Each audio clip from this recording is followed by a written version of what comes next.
Microsoft Excel Hindi में सीखें।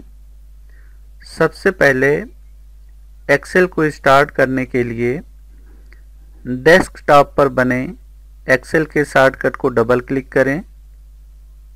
यदि आपके पास विंडोज़ 8 इंस्टॉल्ड है तो स्टार्ट पेज पर जाकर एक्सेल के शॉर्टकट को क्लिक करके स्टार्ट करें। यदि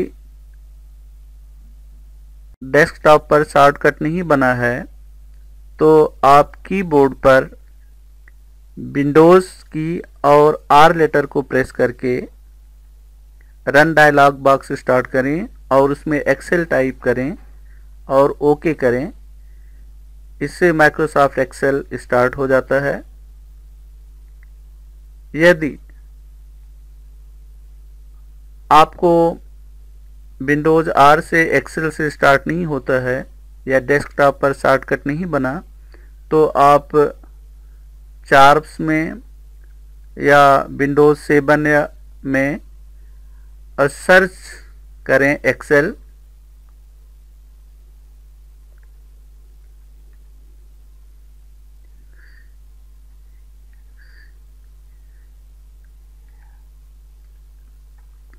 और माइक्रोसॉफ्ट ऑफिस एक्सेल को स्टार्ट कर सकते हैं। इस तरह आप कई तरीके से एक्सेल को स्टार्ट कर सकते हैं। जब भी आप माइक्रोसॉफ्ट एक्सेल को स्टार्ट करेंगे तो बाय डिफ़ॉल्ट एक फ़ाइल क्रिएट होती है जिसका नाम बुक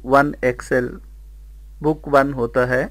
आपको इस फाइल को सेव करना होता है।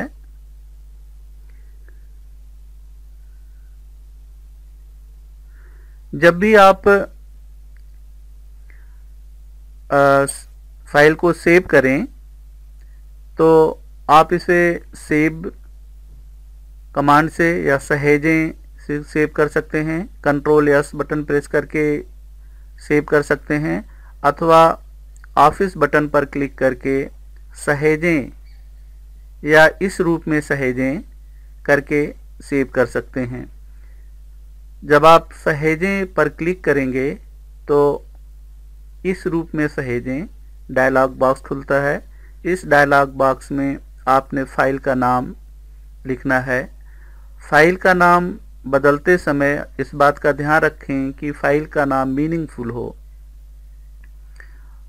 जब भी आप फाइल का नाम दें तो इस बात का ध्यान रखें कि जो भी काम आप कर रहे हैं उस काम को इंडिकेट करे फाइल के नेम से, ताकि बाद में आपको उस फाइल को सर्च करने में आसानी हो। जैसे मैं यहाँ पर एक्सेल लर्निंग के लिए मेरा लेसन 1 है तो यहाँ पर हम इसको एक्सेल लर्निंग लेसन 1 नाम दे सकते हैं। एक्सेल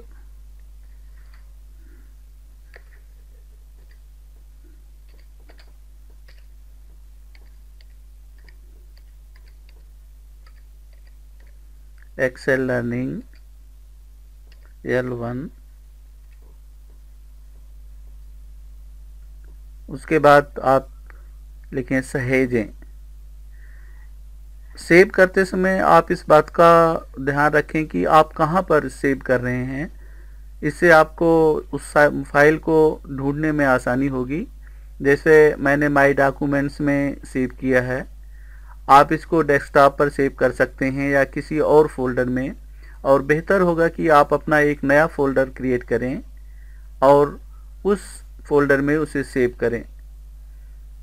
जैसे नया फोल्डर क्रिएट करने के लिए आप यहाँ पर न्यू फोल्डर पर क्लिक करें। न्यू फोल्डर में आप नए फोल्डर का नाम दें माई एक्सेल वर्कबुक्स।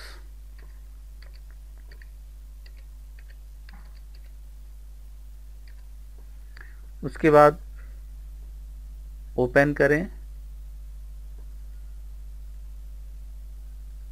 और उसमें आप इस फाइल को सेव करें। सेवने के लिए सहेजें बटन पर क्लिक करें।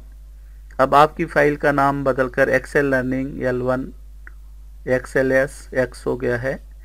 जब भी आप फाइल का नाम चेंज करते हैं तो आप देख रहे हैं कि फाइल के नाम के आगे 4 लेटर का एक्सटेंशन है XLSX।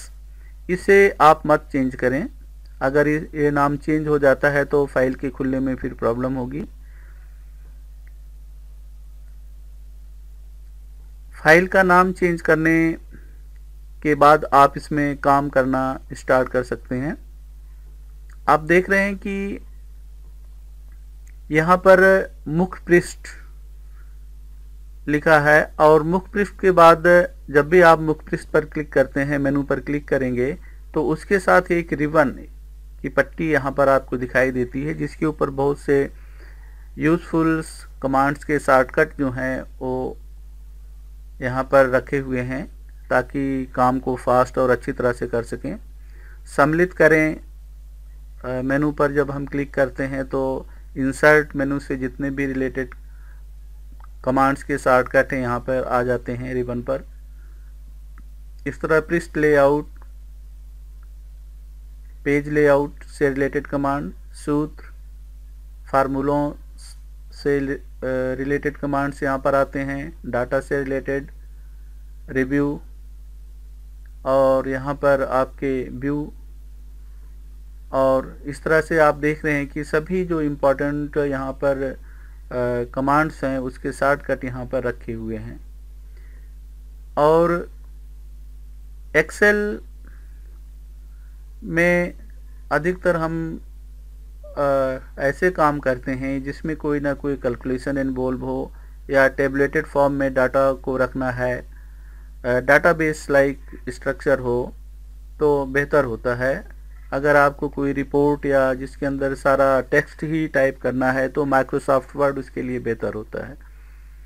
इसमें हम देख रहे हैं कि रोज और कॉलम्स बने हुए हैं। रोज को 1 2 3 4 इस तरह से नंबरिंग की हुई है इसमें, और कॉलम्स को A B C D इस तरह से नामकरण किया हुआ है। जब भी आप देख रहे हैं कि जहाँ पर कॉलम्स और रोज आपस में एक दूसरे को काटते हैं तो एक छोटा सा रेक्टेंगल बनता है। इस रेक्टेंगल को नाम है, आपने देखा A कॉलम की पहली रो में जब आप क्लिक करते हैं तो उसका A1 रेफरेंस आता है, नाम बॉक्स में उसका नाम दिखता है। A कॉलम की दूसरी रो में जब क्लिक करेंगे तो आपको A2, इसी तरह से A3, A4, A5, B1, B2, B3, B4, B5 इस तरह से इसका हर सेल का एक नाम होता है। और इस नाम को बाद में हम जब फार्मूला एंटर करेंगे तो उसमें इसका प्रयोग होता है।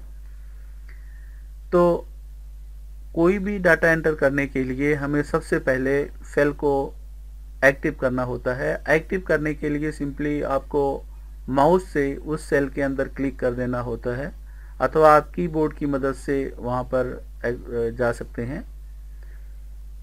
तो डाटा एंटर करने के लिए आप पहले माउस से उस सेल में क्लिक करें और क्लिक करके आप जो कुछ भी एंटर करना चाहते हैं आप उसमें एंटर करना शुरू करें। यदि आपका कंटेंट सेल से बाहर चला जाता है तो उसके लिए आप रो की जो विड्थ है और हाइट, रो की हाइट है और कॉलम की विड्थ है, उसे आप घटा बढ़ा सकते हैं।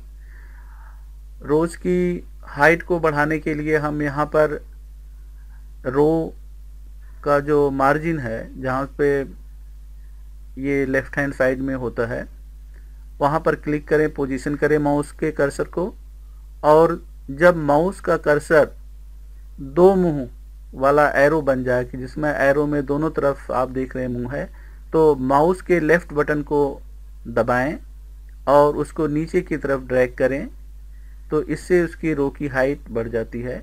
इसी तरह से कॉलम के ऊपर जब हम यहाँ पर मार्जिन पर पोजीशन करते हैं माउस के कर्सर को तो यहाँ पर 2 मुंह वाला एरो बन जाता है, और उसके बाद लेफ्ट बटन को क्लिक करें और राइट हैंड साइड को ड्रैग करें तो इसकी कॉलम्स की चौड़ाई जो है वो बढ़ जाती है।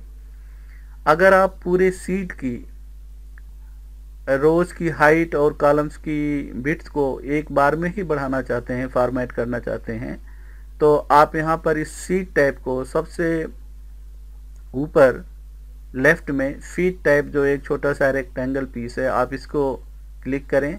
इससे पूरा का पूरा सीट जो है, सीट 1 आप नीचे देख रहे हैं कि इसका नाम है सीट 1, नीचे सीट 2, सीट 3 है, तो आपका सीट 1 खुला है तो सीट 1 पूरा सिलेक्ट हो जाता है।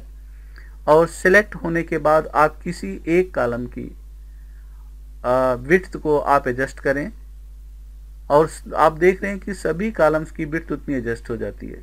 इसी तरह से किसी एक रो को सिलेक्ट करें और उसकी हाइट को आप एडजस्ट करें तो पूरी रोज की हाइट जो है उतनी ही एडजस्ट हो जाती है। तो आप पूरी की पूरी सीट को एक बार में यहाँ से फॉर्मेट कर सकते हैं। नीचे सीट 1 है, इस तरह से आप इसमें बहुत सारी सीट्स अपनी आवश्यकता अनुसार जोड़ सकते हैं। सीट 1 को आप नया नाम दे सकते हैं और उसके लिए आप यहाँ पे राइट क्लिक करें और राइट क्लिक करके नाम बदलें क्लिक करें। नाम बदलने के बाद आप जो भी इसमें नाम देना चाहें वो दे सकते हैं। लेसन 1।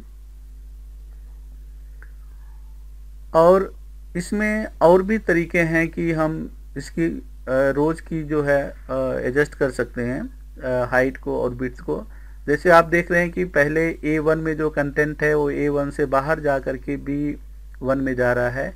इसके लिए आप यहाँ पर माउस के कर्सर को पोजीशन करें और डबल क्लिक करें। डबल क्लिक करने के बाद यहाँ पर जो वो ऑटो एडजस्टमेंट होती है, इस तरह से आप रोज की हाइट को ऑटो एडजस्ट कर सकते हैं। जब भी आप करेंगे तो जितनी फॉन्ट के हिसाब से हाइट चाहिए उतनी हाइट रो की हो जाती है। तो आप डबल क्लिक करके रोज और कॉलम्स की विड्थ और हाइट जो है वो ऑटो एडजस्टमेंट कर सकते हैं। आगे है कि कंटेंट एंटर करते समय हमें एक सेल से दूसरे सेल में जाना पड़ता है, उसके लिए नेविगेट कैसे करें। तो नेविगेट करने के लिए आप कीबोर्ड पर बने हुए अपनी जो नेविगेशन कीज हैं आप उन्हें इस्तेमाल कर सकते हैं। राइट हैंड में साइड जाने के लिए राइट हैंड की नेविगेशन की को इस्तेमाल करें। ऊपर जाने के लिए ऊपर की नेविगेशन की, बॉटम पे नीचे की तरफ जाने के लिए नीचे की नेविगेशन की, और लेफ्ट हैंड को नेविगेट करने के लिए लेफ्ट हैंड की नेविगेशन की यूज कर सकते हैं। आप डेस्कटॉप ऑन स्क्रीन कीबोर्ड से की मदद से भी आप नेविगेट कर सकते हैं और डाटा एंटर कर सकते हैं। आप अपने ऑन स्क्रीन कीबोर्ड को स्टार्ट कर सकते हैं। अगर ऑन स्क्रीन कीबोर्ड आपके नहीं दिख रहा है तो आप उसे सर्च कर सकते हैं। सर्च में आप ऑन स्क्रीन कीबोर्ड लिखेंगे तो वो अपने आप ही यहाँ पर उसका शॉर्टकट आपको दिखाई देगा। आप देख रहे हैं जैसे ऑन वर्ड लिखा तो ऑन स्क्रीन कीबोर्ड दिखा, इसे क्लिक करके आप स्टार्ट कर सकते हैं। उसके बाद आप यहाँ पर नेविगेशन कीज दिख रही हैं। पुरानी विंडोज़ में, विंडोज़ XP में, विंडोज़ 7 में कीबोर्ड आपका थोड़ा डिफरेंट हो सकता है। नेविगेशन कीज यहाँ हो सकती हैं, नीचे हो सकती हैं। विंडोज़ 8 में कीबोर्ड इस तरह का है। तो आप इनकी मदद से आप नेविगेट कर सकते हैं और डाटा एंटर कर सकते हैं। जैसे B1 में हमने रखा और हमें आगे जाने के लिए हमने इसको इस तरह से नेविगेट कर रहे हैं। वापस जाने के लिए आप इधर लेफ़्ट नेविगेशन की यूज़ करें। नीचे जाने के लिए आप नीचे और ऊपर जाने के लिए आप ऊपर इस तरह से नेविगेट कर सकते हैं। आप एंटर बटन को भी मदद से भी नेविगेट करते हैं। जब आप डाटा कोई एंटर करते हैं तो उसके बाद एंटर बटन प्रेस करें तो आप नीचे के कॉलम में ऑटोमेटिकली आपका शिफ्ट हो जाता है। आप जैसे यहाँ पर 8 लिखा, उसके बाद एंटर, देन 8 एंटर, इस तरह से आप जा सकते हैं। और लेफ़्ट हैंड मूव करने के लिए, लेफ़्ट साइड नेविगेट करने के लिए आप शिफ्ट टैब और राइट हैंड नेविगेट करने के लिए टैब का भी इस्तेमाल कर सकते हैं। जैसे C2 में हमारा है अभी, तो हमने टैब प्रेस किया तो टैब से ये राइट हैंड साइड को जा रहा है। और वापस आने के लिए शिफ्ट दबाकर टैब करेंगे तो आप बैक आएंगे। शिफ्ट दबाकर टैब बटन प्रेस करेंगे तो लेफ्ट साइड को भी आ जाएंगे। इस तरह से आप ऊपर नीचे बाएं दाएं आप डाटा एंटर करते समय नेविगेट कर सकते हैं। आप अगर किसी और भाषा में टाइप कर चाहते हैं तो उस भाषा का आप पहले फॉन्ट सेलेक्ट करें और फिर आप उस भाषा में काम कर सकते हैं। माइक्रोसॉफ्ट कई भाषाओं को सपोर्ट करता है तो आप कर सकते हैं। और एक्सेल में आप एक सीट में कितना काम कर सकते हैं इसको जानने के लिए आप यहाँ हेल्प बटन पर क्लिक करें और सर्च बॉक्स में एक्सेल लिमिट्स टाइप करें। एक्सेल लिमिट्स और एंटर करें। आप देख रहे हैं एक्सेल विनिर्देश और सीमाएं, इसे ओपन करें और नीचे आप देख रहे हैं कि यहाँ पर आपकी सर्च में आ गया है कि आपके फीचर्स क्या हैं और उसकी मैक्सिमम लिमिट क्या है, ये आपको दिखा रहा है। कार्य पुस्तिका को खोलें, कितनी आप वर्कबुक खोल सकते हैं ये आपके सिस्टम की मेमोरी के ऊपर डिपेंड करता है। जितनी आपकी मेमोरी जब तक नहीं पूरी हो जाती तब तक आप उतनी वर्कबुक खोल सकते हैं।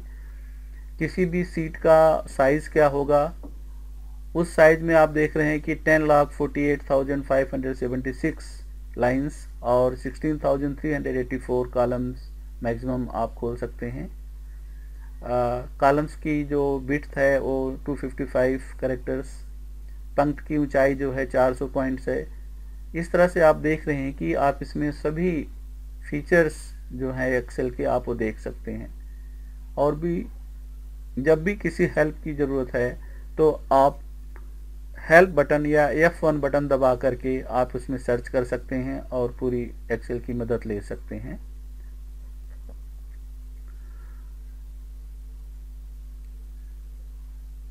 आप डाटा एंटर करने के और भी तरीके हैं, जैसे आपने कोई चीज़ इसमें टाइप करनी है और उसकी आपके फिक्स है कि आपको कितनी रोज़ और कितने कॉलम्स में डाटा एंटर करना है, उसका आपके सामने कागज़ पर लिखा है। तो आप बिना कंप्यूटर स्क्रीन पर देखे हुए भी आप टाइप कर सकते हैं। केवल आप पेपर पर देखते रहें और इधर टाइप करते रहें। आप देखें कि मैं यहाँ पर एक नंबर एंटर कर रहा हूँ, 1 एंटर, 2 3 4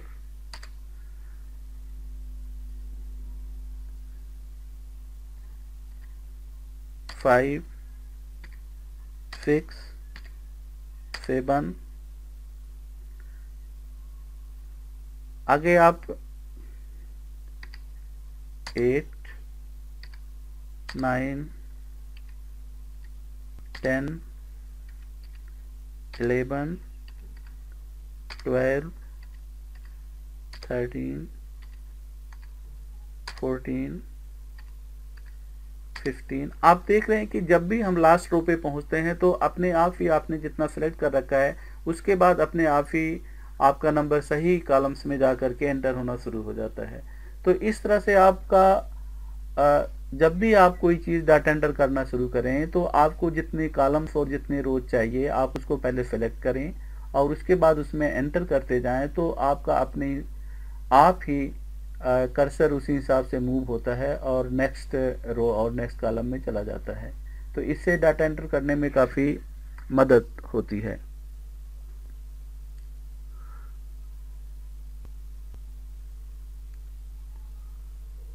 आप